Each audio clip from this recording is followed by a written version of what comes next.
the Thursday edition live on Bloomberg TV and radio. Really fascinating as we watch CVS shares today. Not so hot, down $2, about 2%, but it's been, as David just pointed out, a pretty good year, up about 28% year to date, up 54% year over year. With our eyes on Wall Street, we have a lot to cover this hour and want to bring you the latest on the U.S. and Iran with a second day of strikes breaking out. Tyler Kendall standing by on the north lawn of the White House, as well as our political panel. First, let's update Wall Street with CVS in mind. We bring in Charlie Pellet. He's at World Headquarters in New York with the latest on the markets. Charlie, what do you have? All right, now we've got two themes going on, chips and oil. We begin with what's going on with chips, specifically the SOX. It is surging now by 4.8%. That, of course, the Philadelphia Stock Exchange Semiconductor Index. We are seeing a tech rally today. Right now, we have got NASDAQ up by 1.2%, but where all the big techs are located, the NASDAQ 100 Index up now by 1.7%, and the SOX up by 4.8%. To give you some context, the S&P by comparison up 0.8%. Dow Industrials up 157 now, up by about 0.3%. The VIX now below 16, a 10-year at 4.53%, with a 2-year currently yielding 4.15%. Spot gold up $49 the ounce, up 1.2%, 41.26. I mentioned crude. It is lower now by 2.2%. A pullback for West Texas Intermediate back below 72 a barrel, 71.89. Brent just above 76 now, down by 2.5%. Former Fed Chair Ben Bernanke has been appointed to Anthropic's long-term benefit trust. That's an oversight body meant to keep the AI company accountable to its public mission. And the jersey that New York Knicks star Jalen Brunson wore in Game 1 of the NBA Finals was sold for a little more than $1 million in a Sotheby's auction. For on-demand news 24 hours a day, subscribe to Bloomberg News Now wherever you get your podcast. I'm Charlie Pellet. That's Joe Mathieu. This is a Bloomberg Business Flash. All right, great, Charlie. Thank you so much. He'll be back in about 20 minutes' time with another check on Wall Street. Our eyes specifically on oil today, and curious to see prices pulling back to the extent that they are, with more than 2% declines for WTI and Brent, considering nothing really has changed other than less traffic, and obviously that means less oil getting through the Strait of Hormuz. This follows a second straight day of attacks, and in both directions. The United States, according to U.S. Central Command, says it completed another round of strikes involving 90 targets, air defense systems, coastal surveillance assets, missile and drone storage sites. And Central Command pointing to the possibility of more, saying U.S. forces remain vigilant, lethal, and prepared to execute operations directed by the commander-in-chief. In the other direction from Iran, the Islamic Revolutionary Guard Corps saying it struck U.S. bases in Kuwait and Bahrain and is threatening to expand such attacks. Whatever Iran throws at the U.S. or its allies, however, the president telling the press corps on Air Force One on his way back from the NATO summit that the United States will send much more in response. Listen. We just hit them very hard, and I'd say we hit them 20-1. Every time they hit us, we're going to hit them 20. They did a little something today, but it was really retribution for last night. They hit actually 3 boats, not 2. And when they hit, we hit back much harder. Every time they hit us, we're going to hit them 20, the commander-in-chief says. Still today, some 24 hours after the president said the ceasefire was over, it is still unclear what the status of the MOU is with Iran, what the status of the Strait is exactly, other than Bloomberg reporting that very few ships are getting through at this point, as very few are willing to try. Bloomberg's Tyler Kendall, our Washington correspondent, is at the White House now with more. Has there been any other official language coming from the White House on this, Tyler? Well, Joe, at this point, we haven't heard from the president quite yet today. He does have a few events on his schedule. As of now, they all remain closed to the press, though no doubt we'll be seeing if they perhaps could open up later this afternoon, or if he gives us an update on his Truth Social, because at this point the president was asked just yesterday whether or not this flare-up in fighting means that the ceasefire is totally over. As you know, he said he thinks it's over. He was asked if this means that we will see a full resumption of hostilities, and he said, quote, "I don't know," which is leaving open the door that perhaps negotiations could resume in some regard. He himself said that he wouldn't prevent his negotiators from moving forward, though he said that he ultimately doesn't think that it could prove to be fruitful. We know that the diplomatic efforts had been stalled during this week while the funeral for the former supreme leader was held in Iran and set to schedule to end today. So we'll see if maybe there's some sort of engagement. We are getting these headlines that Iran is talking to some regional partners, including earlier today, Qatar, as well as breaking across the terminal moments ago, a call seemed to be held with Saudi Arabia.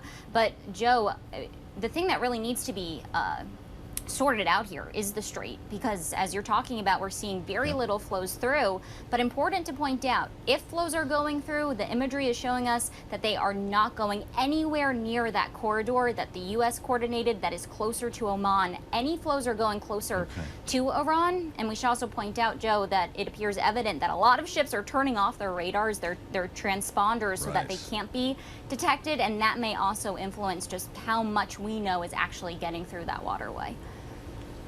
Really interesting. As we look at a national average, $3.84 for a gallon of regular gas, according to AAA.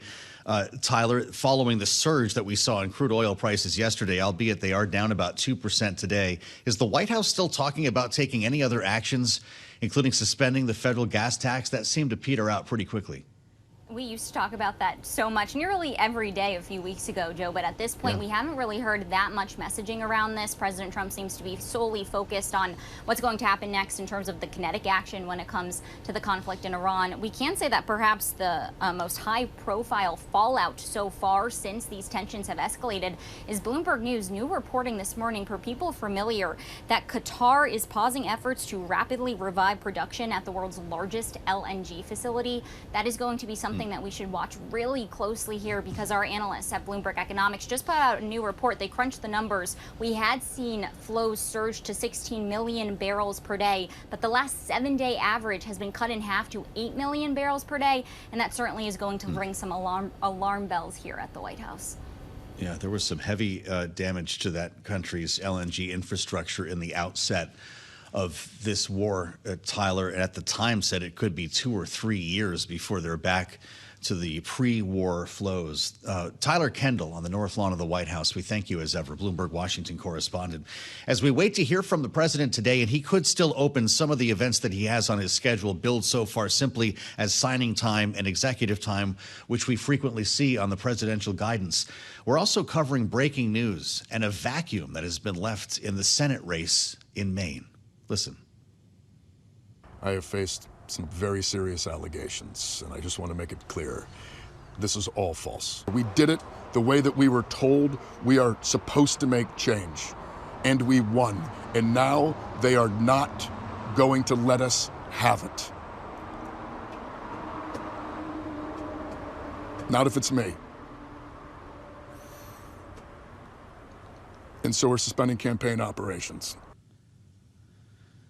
An emotional Graham Platner in an 11-minute free-form handheld vertical video seemingly recorded on his telephone, raging against the party machine and making the announcement that many, if not most, Democrats in Maine were hoping for, suspending his race for U.S. Senate.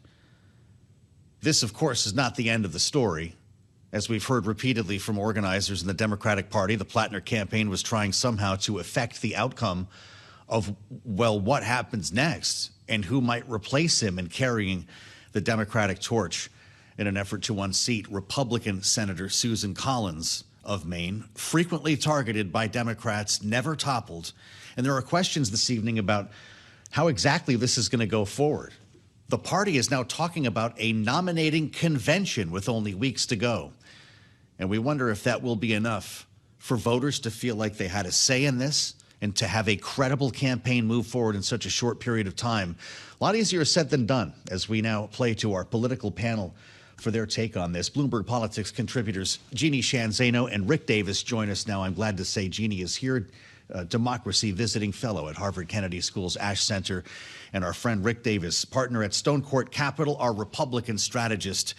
Now what, Jeanne? How do you pull off a convention with 600 delegates with 2 weeks?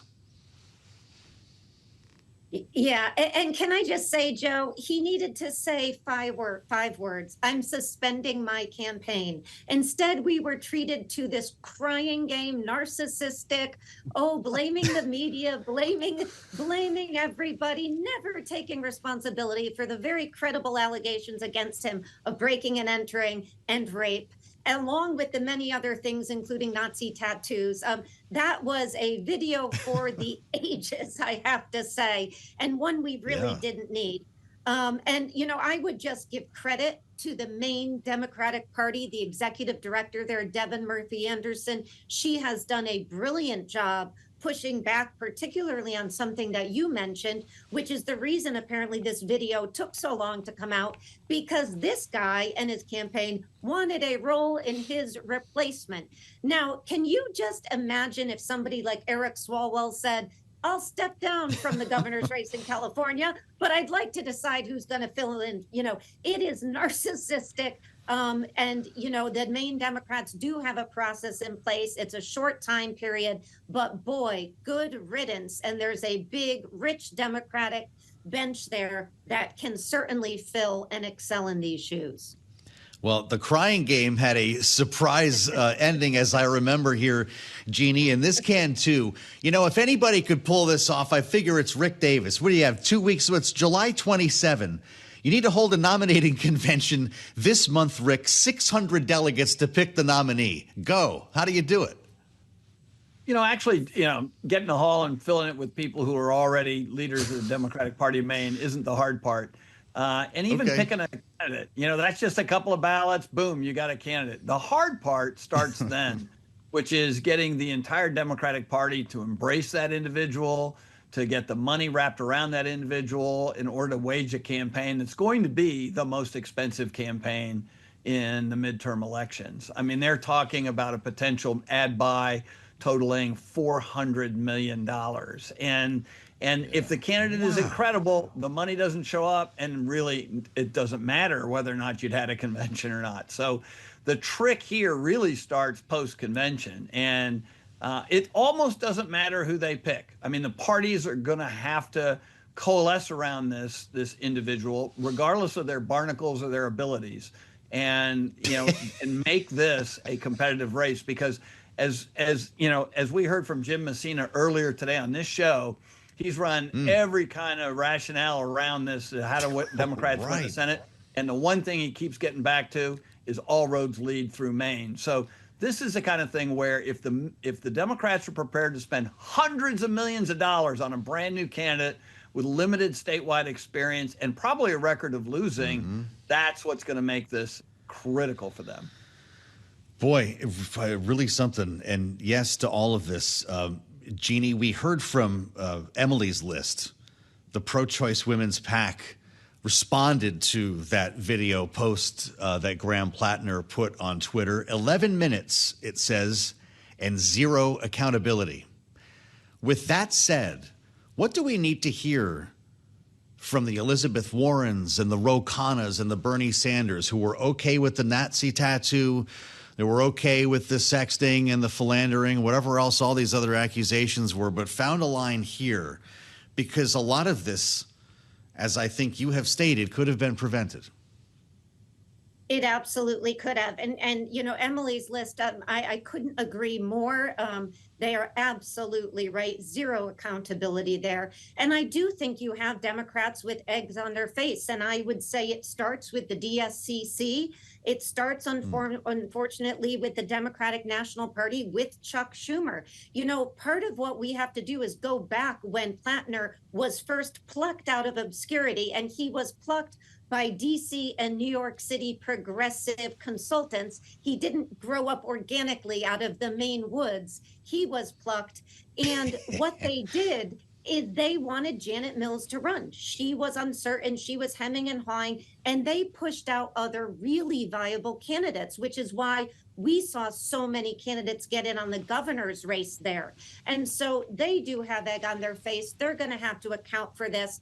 But I do think this is in some ways the best thing that could have happened. And the fact that it happened in time to replace him. And Joe, I have to say, one person we're not going to see on the ballot is McDreamy. Patrick Dempsey wrote an op-ed. He's not running, but he is going to look to see who the candidate's going to be. But there are a lot of viable candidates out there, and a lot of progressives who can, without all the baggage, who have the same issues on their side that Platner was running on. He is not the only progressive out there. Well, and some of whom have been vetted and were in the gubernatorial campaign. Nirav Shah is getting a lot of talk, former Maine CDC chief, as well as the state secretary of state, Shanna Bellows. We'll see about that, obviously. But these could be somewhat familiar names, certainly on the convention level. We'll see, I guess, on a statewide level. Rick, I want to dive back into this video that Graham Platner made, because he said a lot in 11 minutes, and it got a little conspiratorial at times. You could sort of feel the cosmic irony that this man is sensing as he sits out there on the deck in Maine, steps from the oyster farm. Listen to how he put this sort of media political party conspiracy together in what he sees as a war against him. Listen. We live in a political system that is not built for normal people.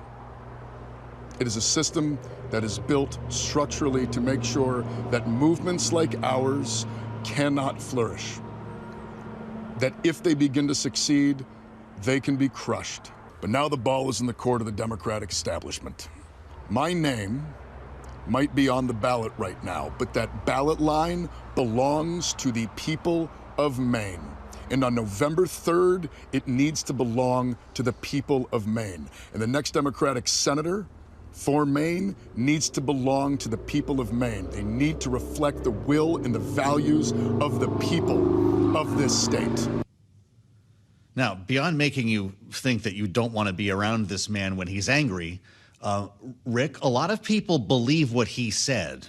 Even take Graham Platner's name out of it and this campaign, believe that about American politics. And as somebody who has taken so-called normal people, albeit many exceptional ones, as a campaign manager and molded them into a candidate and started a career in politics, I just wonder how you respond to that.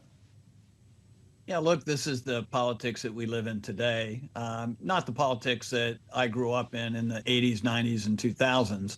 And you could close your eyes, and as David Axelrod said today, Graham Platner took his script from Donald Trump. I mean, this is the same kind of rhetoric that Donald Trump used when he first ran for the Republican nomination, right? Oh, these Republicans, the establishment's against me. We're going to have to rip this out of their hands. And literally, if you'd close your eyes and change the voice, it just very well could have been the same person, not taking responsibility for any of their own shortfalls, not taking any responsibility for anything they'd done wrong in the process. And so, look, I mean, this is the script. And every time Democrats criticize Donald Trump for, this kind of lack of accountability, all they got to do is look in the mirror and see Graham Platner staring right back at them. And so until we have an agreement that somehow none of this actually is good for politics or good for the people who practice politics, then I think we're going to just see more of this kind of junk. I mean, the last thing we needed to do is have to watch that video, listen to him not take responsibility, and count how many cars went by while he was given that thing. Because it's the worst produced thing I've ever seen in my life. I would only wish directing that there were this? Sirens, come pick him up. Oh man, it happens to the best of us. Happens to the best of us. Jeanne, he suspended his campaign. That used to be something that you did when you were thinking about dropping out of the race, which I thought the first video was. Remember, he was going to stop down and think about things. Now he's suspending the campaign. Everybody, including me, says, well, he's out of the race. Should we assume that? I mean, is he waiting for some sort of window to come back? He can wait. The New York Times poll just before he dropped showed, this was before these allegations came out, showed that he was losing to Susan Collins. And I am going to just remind everybody that Republicans let Donald Trump become president and run 3 times on their ticket. And they have nominated Ken Paxton to be their senator from Texas. The difference is Democrats have pushed out this Platner, have pushed out Platner. But the other thing, Joe, is I think we need to get over this moment where if you are working class, if you are somebody who has never run for office before, you have somehow committed these atrocities against women, you have made anti-Semitic statements, and we're supposed to look away. There are a lot of wonderfully successful, progressive, populist people out there who have not been accused of these kind of really credible and horrific crimes. So the idea we have to take one with the other is laughable. And that shows that these consultants who went there did not do their job, and the Democratic Party did not do it until now that they got him out. Boy, really something. Just quickly, Rick, as a campaign operative, what happens to the folks who are running Graham Platner's campaign, may have not shared information or were responsible for this dumpster fire that we have here? Do they get jobs in the next cycle? How does this work? Yeah, first of all, on suspending the campaign, it's a legal framework. It allows him to continue to spend money and take it in to pay the bills that he owes. So that's just a nomenclature. Yeah, it's going to be very hard for these guys the way this went down. That video is going to basically tattoo unemployable on their forehead in politics. Wow, jeez. All right, speaking of tattoos, pun intended, I'd say we put this one to bed. Rick Davis and Jeanne Zaino will help us figure out, though, how we're going to get through this convention and figure out what this race is going to be. I feel like we need to get up to Maine, everybody. Producer James is going to set up the bandwagon. Maybe we'll be on the way. Rick Davis and Jeanne Zaino, Bloomberg Politics contributors, thank you on this day after Platner suspends the campaign. We're going to turn back to the news from the White House and from Iran with a second straight day of trading fire in an MOU that is still up in the air. We have not heard from the president today, but we have heard from CENTCOM, and we're going to get an update coming up on all of this stuff and spend some time with Emily Harding at CSIS. We'll also get to Wall Street. We may as well do that right now. Charlie Pellet is standing by at World Headquarters in New York. Feels a little better than this time yesterday, Charlie. What do you have? Absolutely right. We got two central themes today. Semiconductors, as in the SOX, the Philadelphia Stock Exchange Semiconductor Stock Index, up 4.6%. Also a retreat for crude oil. Right now, West Texas Intermediate crude at $71.56 a barrel. It is down now by 2.6%. Bottom line here, S&P 500 index up 60, up by about 0.8%. You run the GIP screen on the Bloomberg, and you can see that we are just about the best level of the day on the S&P. Dow Industrials up 190, up by about 0.4%. NASDAQ up 305, up 1.2%. But the NASDAQ 100 index full of big tech names up 1.7%. Again, the SOX up 4.7%. The VIX just above 16 with a 10-year 4.53% and the 2-year 4.15%. Gold is up 1.4%, $41.33 the ounce. West Texas Intermediate crude, $71.63 a barrel. WTI now down by 2.6%. Earnings news, PepsiCo said consumers pulled back in the second quarter, slowing its efforts to revitalize its North American snack business. Today, looking at shares of PepsiCo, they are selling off. Right now, we do have PepsiCo shares declining. Also declining today, rival Coca-Cola. Coke, by the way, down 0.8%. PepsiCo right now down by 3.1%. Also after earnings, we're seeing Levi Strauss shares up now by 1.5%. For on-demand news 24 hours a day, subscribe to Bloomberg News Now wherever you get your podcast. I'm Charlie Pelleton. That Joe Mathieu is a Bloomberg Business Flash. Okay, Charlie, many thanks. He'll be back coming up at the top of the hour, 2 p.m. Eastern Time, as we kick off Bloomberg Business Week Daily with more on Wall Street. Humbling feeling if you sold your Micron yesterday. As soon as you think you've got this figured out, it turns around. Indeed, the memory stocks, the chip stocks are in many cases surging today. Micron specifically up almost 8% now, $75 a share to leap back above $1,000 after everyone had left it on the side of the road, said to be cyclical, up too far too fast. Then, of course, you wake up, it's a new day. NVIDIA is having a little bit of trouble, but we're seeing gains in Intel, in Broadcom. And we want to dig a little bit deeper with Nora Melinda, of course, covers the markets for us, our markets correspondent, live from World Headquarters in New York. Nora, this rotation is getting to be manic. I'm getting whiplash. How about you? You and me both. I mean, I am dizzy, as I was just saying yesterday. Yet a new day. And as you mentioned, Micron is really on the mind of a lot of investors. It's a great day to be an investor of Micron because we are seeing it's the biggest point contributor to the S&P 500 gains today. And this is coming after some news that we saw, essentially that it's going to be raising its spending on new U.S. plants to $250 billion. Now, that's up from $200 billion before. And of course, we know that this is kind of to feed the memory demand. All the attention's really been on memory right now, and that's where you're seeing Micron stepping up to the plate. Also, the reporting showing that this should create more than 90,000 jobs. So you're certainly seeing Wall Street celebrating as they're seeing Micron really looking toward how they can fit into this puzzle in terms of satisfying, I should say, the demand that we're seeing for memory. Nothing major really came out of the headlines from Iran overnight, at least market-moving headlines, Nora. So people seem to be feeling a little more relaxed today. You've got a VIX of 16. Oil prices are rolling back, despite the fact that we were still shooting there, 90 targets last evening. But I'm wondering what the next catalyst is, if nothing more than earnings. This is next week already. I mean, it's time to go again, right? That's the thing. I think the market's looking ahead to earnings. We've also got CPI data just coming up here shortly. But you are seeing the market today looking past the headlines that we're seeing in the Middle East. And we're seeing a risk-on mood in the market. If you take a look at the NASDAQ 100, it's up about 1.7%. And so we are seeing it sitting near some of those session highs as we're really seeing some risk appetite here percolating in the market. As you mentioned, oil, looking at Brent crude, it is pairing some of its earlier gains that we saw recently, and it is here in the red. So investors are just trying to figure out what the next trade is. Of course, we're going to see fundamentally when we look at the economy and some of the economic data that we have ahead, but really earnings is what the market is looking for as to whether or not corporate America still remains healthy in this environment.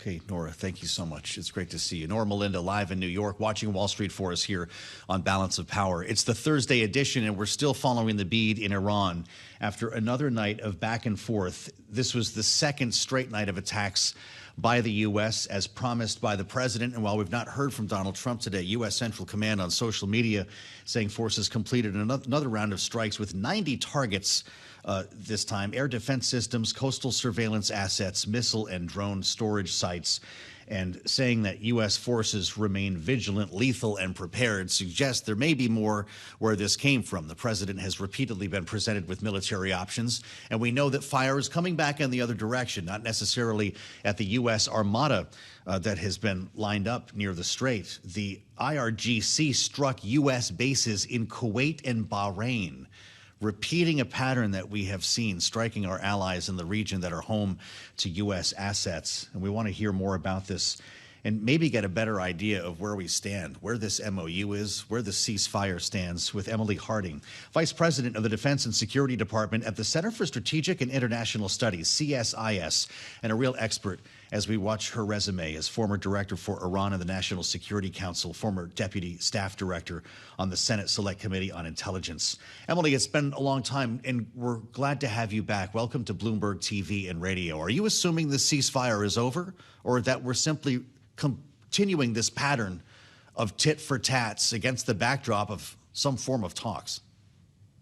I don't think it's really over. I think this is definitely another example of war being a continuation of policy by other means. Basically, both sides are communicating with violence at the moment. What we see is the Iranians expressing their displeasure at several triggers that have happened recently, including Israeli strikes inside Lebanon, some clashes with the Kurds in the north of Iran, and then also this transit of ships close to the Omani side of the border. And we just saw them wrap up funeral festivities for the Ayatollah, and that's a moment where they seem to really have wanted to reassert themselves in the Strait. And then we see the Trump administration pushing back very hard with retaliatory strikes. So we are in one of these cycles, but that doesn't mean that we can't return to negotiations, return to a ceasefire when both sides have, in effect, said their piece. Well, Emily, the U.S. attacked Iran's coastal southern provinces, and according to Iran, this is not from CENTCOM, 2 bridges in eastern provinces along the railway line to the city of Mashhad. Iran calling the attacks, this is a statement from the Foreign Ministry, I'm sure you've seen it, a flagrant violation of Articles 1 and 5 of the MOU. For starters, what are we doing dropping bridges here? That seems like an escalation. And what do you make of a flagrant violation? Does it still stand? I think both sides could shoot some talking points back and forth on who's violating the MOU more, but that's really not a productive conversation at this point. On the point of the bridges, though, I think there's some conflicting opinions about that. From a military perspective, you could say that those bridges were very useful militarily to move things around inside Iran that are necessary to keep harassing the Strait. On the other hand, it's also civilian infrastructure, and civilians need to get around.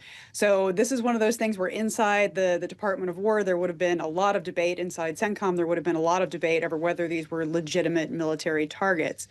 We're also pretty deep into this conflict at this point, and while we started it with a huge target deck, those have kind of worn down a little bit. So now what we're looking for is smaller targets, small fast boats, and things that are really going to send a message. And to me, those strikes on bridges and infrastructure really says to the Iranians that, look, we can bring some serious pain to your administration, and we're going to be in this to win this. Wow. I wonder, and I've asked a few people this, when you hear a couple nights in a row, hey, we just struck 90 more targets, we're taking the fight to Iran, having heard repeatedly from the president that we have defeated Iran militarily, we've destroyed their Air Force and Navy. How can we continue to find so many new targets? Are they rebuilding, reconstituting sites, or are these lower level, lower grade targets that might not have been prioritized earlier in the war? Right. So there are big strategic targets like the facilities where they're working on nuclear weapons production, where they're working on nuclear enrichment. Those things have been thoroughly destroyed. When you look at smaller targets like these, however, it is pretty easy to rebuild some of it. A lot of what they're doing in the Strait is they're harassing shipping with small drones. Those are very easy to hide, very easy to produce, and very easy to move around the country. So those are going to be the kind of mobile targets they're looking for now. We've also seen them try to harass shipping in the Strait with small boats, small fast boats. Those can be hidden in any number of places all along the Iranian coast, and they can keep moving that material into position. So while we are continually knocking down a lot of these targets, some of them are going to come back on. Others are going to be like deeper into the target deck, or these things that we didn't strike before that now we're going to send a message by striking. Got it. As I mentioned, you were director for Iran on the National Security Council 0708, so the George W. Bush administration. Emily, to what extent were you talking about this very issue, to the extent to which you gamed out having to protect the Strait or maybe occupying Karg Island? Are the stories and targets you're reading about now familiar to you? I realize you can't describe classified information, but were these considerations that long ago? Quite familiar. In a lot of ways, this is a war that we've been planning for, waiting for 20 years. Back when I was on the National Security Council, we were seeing the Iranian government go after our troops in Iraq in a very aggressive way. And so we were planning for a potential escalation that could lead to this kind of war. We did the war games, we did the planning, we did the op plans. This has been something that the Pentagon has been ready to do for a very long time. And granted, they've been updating those plans based on what would be the most legitimate targets, the most painful targets for the Iranian regime. But one of the features of all of those discussions was always, how are they going to try to close the Strait? Will they be able to shut down global shipping? What can we do about it if they do? This particular round of conflict, I was surprised by how little preparation there was for that eventuality, that they were going to close the Strait. It just seemed like an obvious move that they were always going to try to make. And I think what has really surprised the world is just how little effort it really takes on the part of the Iranians to make it unpalatable for things like global shipping to move through that very narrow waterway. This is fascinating. That's, of course, when the commander-in-chief was calling Iran part of the axis of evil. We all remember that speech.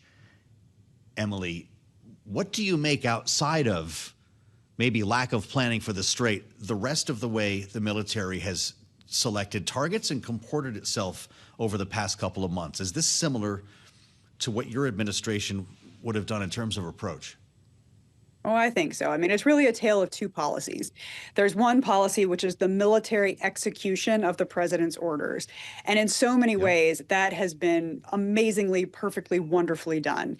From rescuing the downed airman who was in Iran to the very precise targeting to minimizing civilian casualties whenever possible, to being able to find, fix, and finish very quickly with the help of some new technologies.